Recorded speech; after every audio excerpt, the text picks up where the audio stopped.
ওসব ওসব ওসব মন ভুলানোর কথা মমতা ব্যানার্জিকে বলতে মানা করবেন, ওসব মমতা ব্যানার্জিকে বলতে মানা করবেন। অপদার্থ মুখ্যমন্ত্রী, ব্যর্থতা মুখ্যমন্ত্রী, যে পশ্চিম বাংলার জনগণকে যিনি সাপোর্ট দিতে পারেন না, তিনি কিসের মুখ্যমন্ত্রী? আমাদের কি নিজস্ব স্বাধীনতা নেই? কিসের স্বাধীনতা? আমাদের নিজস্ব স্বাধীনতা আছে, আমরা এর বিচার চাই। যদি পুলিশকে না পেছন দিক থেকে মনিটরিং করে, ওটা নেতার ছেলে, ওটা ক্যাঁতার ছেলে, এগুলো না করে, এই আন্দোলন যদি না থামে আমরা থানা ঘেরাও করব।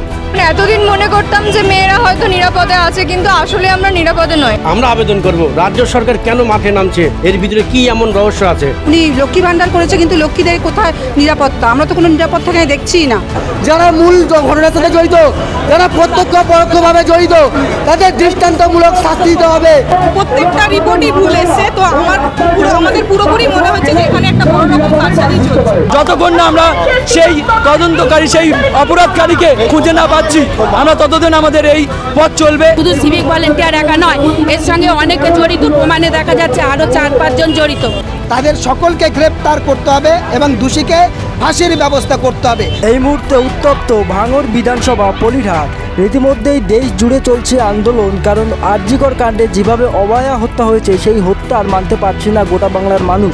এই আন্দোলনের জেরেই কি এবার মমতা বন্দ্যোপাধ্যায় তিনি কি পদত্যাগ করবেন, এই প্রশ্ন করছে আর জনসাধারণ মানুষ। রীতিমধ্যেই ভাঙড় বিধানসভার ঠিক পলিরহাট যে শ্যামনগর চৌরাস্তার মোড়ে রয়েছেন, সেই চৌরাস্তার মোড়ে একেবারে ছাত্র সমাজ রীতিমধ্যেই তাঁরা রাস্তায় নেমে পড়েছে। বিভিন্ন জেলাতে এই আন্দোলনের ঝড় এবং ছাত্র সমাজ তাঁরা রাস্তায় নেমে ঠিক শ্যামনগর চৌরাস্তার মোড়ে রাস্তা অবরোধ করে তাঁরা বিক্ষোভ দেখাচ্ছেন।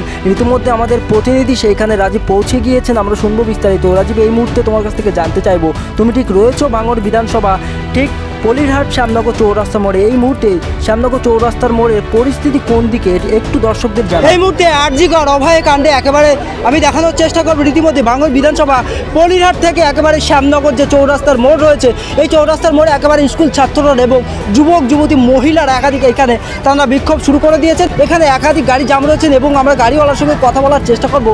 লাগাতার দেশ জুড়ে চলছে আন্দোলন, আর সেই শ্যামনগর চৌরাস্তার মোড়ে একেবারে ছাত্ররা বিক্ষোভ দেখাচ্ছেন এবং দেখতেই পাচ্ছে একাধিক এখানে হাজার হাজার ছাত্ররা রয়েছেন। আমরা একে একে কথা বলার চেষ্টা করলাম। তারা কিন্তু জাস্টিস চাইছেন, কারণ আরজিকর কাণ্ডে যেভাবে অভয়া হত্যা হয়েছে সেটা আর মানতে পারছে না গোটা বাংলার মানুষ। এ নিয়ে একেবারে বিভিন্ন রাজ্যে প্রতিবাদের ঝড় উঠেছে, সেই ছবি আমরা এক্সক্লুসিভ দেখানোর চেষ্টা করছি। আমরা একাধিক ছাত্রীদের সঙ্গে কথা বলার চেষ্টা করলাম এবং তারা জানিয়ে দিয়েছে কিন্তু এইখানকার ছাত্রীরা তারা কোনো রকমে সেই মমতা বন্দ্যোপাধ্যায়ের কাছে কিন্তু তারা ভিক্ষা চাইছে না এবং তারা অধিকার চাইছে। সেই অধিকারের জেরে সেই নিয়ে একেবারে শ্যামনগর চৌরাস্তার মোড়ে একেবারে ছাত্ররা, একেবারে যুবক যুবতী ছাত্ররা একেবারে গণ আন্দোলন শুরু করে দিয়েছে। সেই ছবি আমরা কথা বলার চেষ্টা করছি এবং রীতিমধ্যে এখানে কিন্তু বিশাল পুলিশ বাহিনী রয়েছেন, একাধিক মহিলা পুলিশ থেকে জেন্টস পুলিশ থেকে তারা রয়েছেন, পুলিশের আধিকারিকরা তারা রয়েছেন এবং ছাত্রদের সঙ্গে কথা বলার চেষ্টা করতে সেই নিরিখে একেবারে ছাত্ররা বিক্ষোভ শুরু করে দিয়েছেন এবং আমরা কথা বলার চেষ্টা করছি এবং কী হতে চলেছে এই মুহূর্তে সেই ছবি আমরা পুরো ছবিটা আমরা তুলে ধরব। আম জনতা মানুষ এই যে শাসক যে রাস্তায় নেমেছে, যে জনগণ শাসকের কাছে বিচার চাইবে, সেই শাসক রাস্তায় নেমেছে। মানে বিচার কার কাছে চাইবে সেটা জনগণ ভেবে দেখুক, যে শাসকের কাছে আমরা জনগণ বিচার চাইব, সেই জনগণই সেই জনগণ বিচার চাইবে কি সেই শাসক রাস্তায় নেমে যে অমুকির ফাঁসি চাই, অমুকির ফাঁসি চাই। তাহলে জনগণ এটা ভাবুক, বুঝুক যে বিচার জনগণ আমরা চাইবো শাসকের কাছে, শাসক কেন রাস্তায় নেমেছে, এটা জনগণের বোঝা দরকার।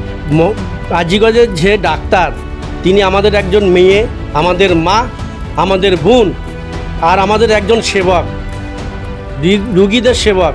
সেই রুগীদের সেবক আমাদের যে মা বোনকে যে ধর্ষণ করেছে, এর জন্য কঠিনতম শাস্তি হওয়া উচিত। এটা আমরা রাজ্য সরকারের কাছে আমরা আবেদন করব। রাজ্য সরকার কেন মাঠে নামছে এটা আমরা ভাবতে পারছি না। এর ভিতরে কি এমন রহস্য আছে, রাজ্য সরকার কেন মাঠে নামলো?